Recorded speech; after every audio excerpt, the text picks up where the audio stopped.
dizer, como muitos afirmam, o Deus do Antigo Testamento é mau.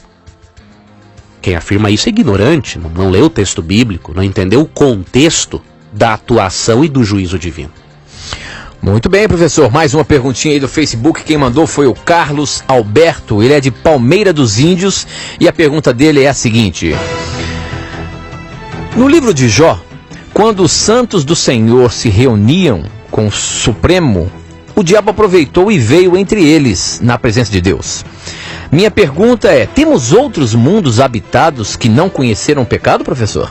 Sim, até eu gosto muito de ler Apocalipse 12:12, que é para mim um dos textos mais assim claros sobre o assunto, que diz, por causa disso, alegrai-vos, ó céus, e vós os que neles habitais. Olha, céus no plural, ou seja, uma referência a outros mundos, né? E vós, os que habitais neles. Ai de vós, terra e mar, pois o diabo desceu para junto de vós, cheio de grande furor, sabendo que lhe resta pouco tempo. Então aqui, nesse contexto, quando Cristo vence Satanás na cruz, né, há um motivo para os céus se alegrarem e os que neles habitam. Então nós cremos sim, através dessa referência bíblica e outras, que existem sim mundos habitados que não aceitaram o pecado. Só não cremos, obviamente, nos chamados extraterrestres que vêm em discos voadores. Porque de acordo com Hebreus 1,14 e outros textos, a única classe de ser celestial que mantém uma relação próxima com a humanidade são os anjos. E isso porque eles estão envolvidos no plano de salvação. Tirando isso, nós não podemos realmente aceitar que outros seres aí supostamente venham se comunicar com o ser humano, né? Muito bem. A próxima pergunta é... Antes de eu fazer a pergunta do Moraes, de Luanda, na Angola, olha aí, o pessoal participando de todos os lados, eu faço a seguinte questão: a lei de Deus, os 10 mandamentos serão eternos? Se serão eternos, a pergunta dele é a seguinte: como será na nova terra a lei dos 10 mandamentos? Se não haverá mais pecado, como ficará a gestão de não matar, não roubar, não furtar?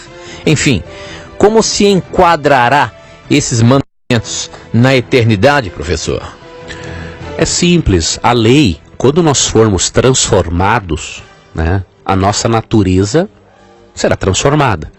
Como consequência, a lei como princípio de vida já fará parte da nossa essência. Hoje, você e eu, para obedecermos a Deus, precisamos da ajuda do Espírito Santo e de muito esforço. E precisamos da ajuda do Espírito, senão é impossível.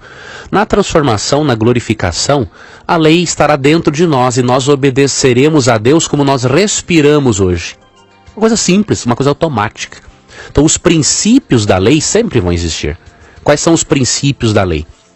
Amor a Deus e amor ao próximo. Esses princípios continuarão existindo. Talvez não precisemos manifestá-los da forma como manifestamos hoje, porque eles estarão na nossa essência. Agora, eles sempre existirão, porque nós seremos totalmente transformados. Muito bem. A próxima pergunta aí, professor, é uma pergunta também capciosa. Quero ver a sua resposta. Quem mandou foi o Marcos pelo Facebook. Obrigado pela sua participação aí. Ele é de Alagoinhas e a pergunta é a seguinte: por favor, me ajudem a entender por que Cristo pediu que os discípulos levassem espada e quando Pedro cortou a orelha de Malco, ele repreendeu. Eu não quero dizer que ele é a favor de levar espada, mas queria entender essa questão.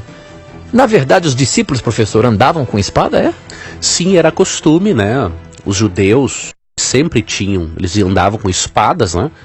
Porque eles tinham uma esperança, né, de um dia o Messias se manifestar, né, como um Messias político, e aí eles poderiam, obviamente, quando o Messias se manifestasse como Messias político para invadir o Império Romano, tirar Roma do poder, eles estariam preparados para ajudar o Messias nessa batalha. Então era uma crença que eles tinham, né?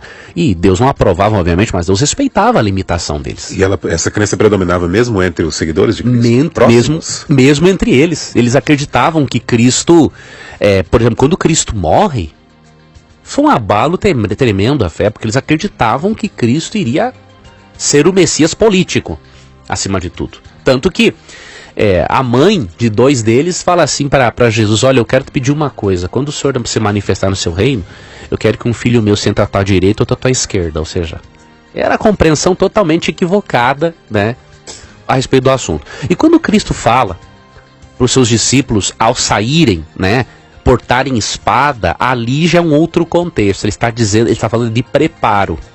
Ele diz ali, no contexto, não lembro agora o capítulo onde está, mas ele diz ali no contexto o seguinte, que eles deveriam pregar o evangelho, não levar dinheiro, porque obviamente eles seriam ajudados pelas pessoas, levar algumas coisas, entre eles a espada. Nesse contexto é preparo, né? Estejam preparados para levar o evangelho, para qualquer situação que acontecer, preparo. Então ele fala ali já numa linguagem simbólica, ele não está dizendo para eles serem portadores, eles eram já portadores de armas, né? A espada, como eu falei. Mas ali naquele contexto, o propósito é falar do preparo. Eles tinham que estar sempre preparados, tanto que ele dá um outro conselho, né? No contexto ele fala assim: sejam simples como as pombas e prudentes como a serpente. Então ele quer mostrar que os seus seguidores têm que ser o quê? Preparados, porque eles estavam sendo enviados como ovelhas no meio de lobos. Então preparo e inteligência para a evangelização. Esta é a ênfase de Cristo. Ok, muito bem. Mais um, temos ainda algum tempinho. Quem mandou agora essa também foi pela rede social, pelo YouTube. Ele é lá de Mossoró, quem mandou é o Wendel. E a pergunta dele é a seguinte: professor, a salvação pode ser perdida após o indivíduo aceitar a Cristo? Se não pode ser perdida, o rebatismo seria correto? Veja, existe uma crença entre vários cristãos na chamada graça irresistível. Deus, quando dá sua graça para os predestinados, eles nunca poderão se perder. Então essa é a doutrina da graça irresistível. Nós não compartilhamos desta crença. Nós cremos que a graça de Deus é resistível. Cremos sim na segurança da salvação do crente. Se o crente permanecer em Jesus. Se o crente permanecer em Jesus, não importa as quedas que ele tenha. Se ele permanecer em Jesus, ele está salvo. Então, nós cremos na segurança do crente, mas não cremos numa falsa segurança. Por quê? Se o crente se afastar de Jesus, ele vai perder a salvação. Então, a graça irresistível, ela não é bíblica como é ensinada pelos calvinistas. Eu vou dar aqui alguns textos como exemplo apenas. 1 Coríntios 9:27. Mas trato duramente o meu corpo e o mantenho submisso, a fim de que não ocorra que depois de ter proclamado a mensagem aos outros, eu mesmo venha a ser eliminado. Ou seja, existia ou não a possibilidade de Paulo perder a salvação? Existia. Ele falou assim, eu tenho que me cuidar, tenho que me esforçar e lutar contra essa minha natureza pecaminosa, porque eu posso proclamar o evangelho para os outros e eu vou me perder depois, se eu desistir. Outro texto importante é o capítulo 15, verso 2, né? E pelo qual sereis salvos se o conservardes, tal como vô-lo anunciei. Caso contrário, teríeis crido em vão. Então, é impossível crer na chamada graça irresistível com esse texto. E mais um outro, terceiro texto, 2 Coríntios 6:1. Visto estarmos cooperando com ele, nós vos exortamos a não deixar sem efeito a graça recebida de Deus. Ou seja, é possível que ao receber a graça eu deixe ela sem efeito na minha vida. Então, esses textos mostram, amigo ouvinte, mesmo que sim, podemos ter certeza da salvação quando estamos em Cristo. Agora, a questão da graça irresistível, ou seja, eu não posso resistir à graça, isso aí já não é verdade. Muito bom, muito bom. Ainda temos 2, 3 minutinhos. Vamos lá colocar mais uma pergunta na mira. Essa vem de São Paulo, pelo WhatsApp. Quem mandou foi a Cláudia. E ela pergunta o seguinte: professor, gostaria de saber se Jefté realmente sacrificou sua filha. Para a gente contextualizar ali os nossos ouvintes e internautas, essa história está lá em Juízes, no capítulo 11, a partir do verso 29. Jefté, ele fez um pacto, uma promessa, que se eles vencessem aquela batalha, o primeiro que aparecesse na frente ali, ele sacrificaria a Deus. E quem apareceu foi a sua filha, bela e formosa, e existe aí a dúvida se de fato ele sacrificou. E outra coisa, Deus aceita o sacrifício de pessoas? Amigo ouvinte, existem 2 posicionamentos no meio teológico a respeito do assunto. Existem eruditos que creem que realmente Jefté sacrificou a filha a Deus, em desobediência, obviamente, a Deus, porque em Deuteronômio 12:31, o texto é muito claro, né? Deus abomina sacrifícios humanos. Por causa do Senhor teu Deus, não procederás ao modo delas, das nações, né? Pois fizeram em honra dos seus deuses tudo que é abominação diante do Senhor, tudo que ele detesta. Até seus filhos e suas filhas, eles os queimavam para os seus deuses. Ou seja, Deus detesta sacrifício humano. Então, se Jefté sacrificou a filha, o fez contra a vontade de Deus.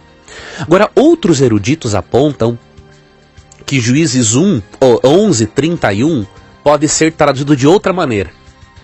Por exemplo, a nossa tradução está assim, ó: quem quer que saia das portas de minha casa ao meu encontro, quando eu voltar, são e salvo do meio dos filhos de Amon, esse pertencerá ao Senhor e eu o oferecerei em holocausto. Só que alguns eruditos defendem que o texto também poderia ser traduzido assim: este pertencerá ao Senhor e eu lhe oferecerei um holocausto. Poderia estar indicando o quê? Que Jefté, na verdade, separaria sua filha para ser virgem para todo sempre e ofereceria um holocausto a Deus, um outro. Então, como no hebraico é difícil ter certeza da tradução, então nós vamos ter que conviver com essas 2 opiniões no meio teológico. Eu particularmente não consigo crer no sacrifício da filha de Jefté, pelo fato de Jefté estar na galeria dos heróis da fé em Hebreus 11. Eu acho muito difícil um cara dar um bola fora desse tamanho, né? Mesmo que Deus o perdoe, mas estar na galeria dos heróis da fé por ter sacrificado a filha, eu acho difícil. Agora, eu reconheço que eu também não posso bater o martelo, porque no hebraico o texto pode ser traduzido de 2 formas. Então, independente do que nós crermos, uma coisa é certa: Deus detesta o sacrifício humano, como está em Deuteronômio 12:31. Ok, muito bem, com essa nós vamos encerrar mais um Na Mira da Verdade, agradecendo a você ouvinte, a você internauta que participou do nosso programa, mandando a sua dúvida, o seu questionamento. É muito importante você participar, porque juntos estudamos a Palavra de Deus, e a gente agradece a grande participação de você ouvinte, você internauta. Obrigado mais uma vez, professor, por responder todas as dúvidas que chegaram na sua mira e responder baseando-se na Palavra de Deus. E a gente já tem encontro marcado na próxima segunda-feira na TV Novo Tempo e na terça-feira de manhã aqui na Rádio Novo Tempo. É isso aí, aguardamos, amigo ouvinte, a você então, na segunda-feira às 9 da noite na TV e terça às 10 da manhã aqui na Rádio Novo Tempo. Estamos lembrando sempre que, se você tiver a coragem de perguntar, a Bíblia sempre terá coragem de lhe responder. Muito obrigado, Tito, Leandro, e você sempre compartilhando os nossos vídeos no YouTube e Facebook. Um abraço. Tchau. Na Mira da Verdade.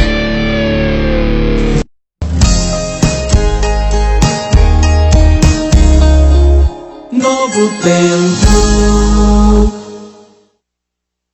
Aqui na Novo Tempo você escuta os sucessos da música cristã. Deus do meu mundo, do meu viver, Deus a minha dor. Toca os melhores louvores.